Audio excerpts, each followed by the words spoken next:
On the surface, Nepal's e-commerce market looks like it's booming, but dig a little deeper and you'll find a massive trust problem that's threatening the whole foundation. So we're going to explore what's really going on here and what it means for the future of online business in the country. You've probably heard this phrase, or maybe you've even said it yourself, "It didn't look like the photo."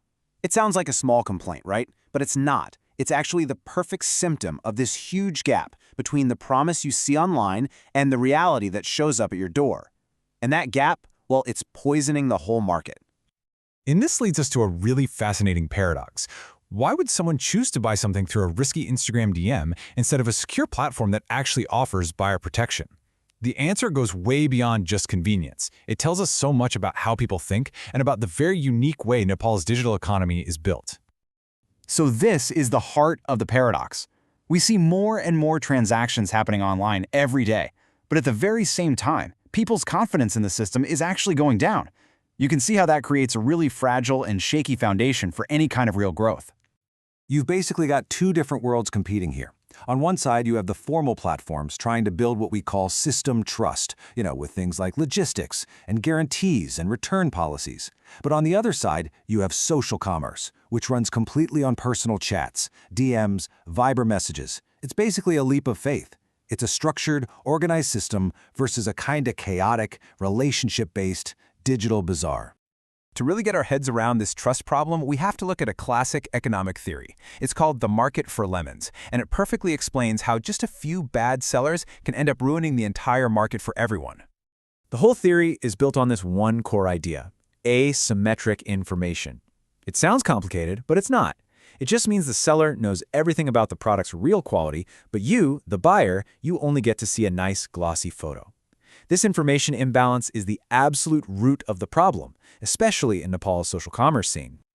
So, the theory breaks it down into two simple categories: good products, which it calls peaches, and bad products, or lemons. Now, when you're shopping online, it's almost impossible to tell them apart.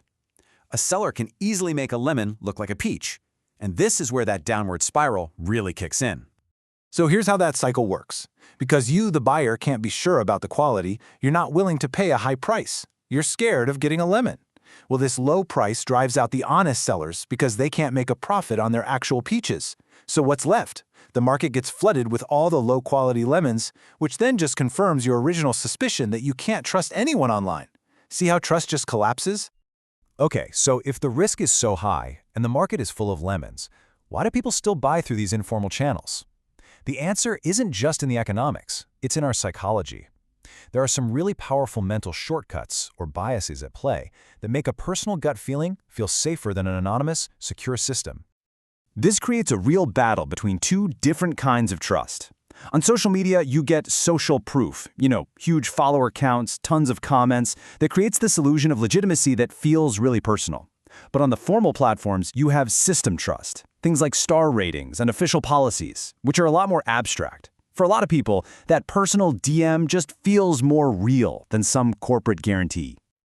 And this is all supercharged by a powerful bias we all have: loss aversion. Our brains are just hardwired to avoid what we perceive as a loss. So, the potential hassle of a complicated, annoying return process can actually feel like a bigger loss of your time and energy than just losing a smaller amount of money to a scam. At least with the scam, the loss is quick and you can move on. Now, it's not just about psychology. There are huge structural reasons for this problem. The very thing that made social commerce explode in Nepal, how easy it is to get started, is also its biggest weakness. It's created an environment where there is basically zero accountability. What you have is a true Wild West model of e-commerce. Anybody with a smartphone can start a business. No company registration, no tax ID, nothing.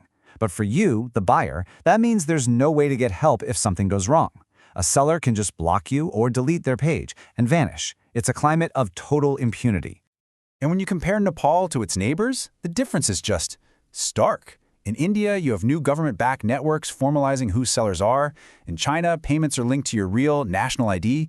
But Nepal's model of anonymous sellers and cash on delivery, it means accountability is pretty much zero. It's a uniquely risky place to shop online. So all of this brings us to the future, because this current situation, this massive, untraceable gray market, it just can't last. It's totally unsustainable. The pressure is building from every direction, and change isn't a matter of if anymore, it's a matter of when. And the path to formalizing all this is pretty predictable. First, you're going to see mandatory business registration, linking a permanent account number, or PAN, to every online store.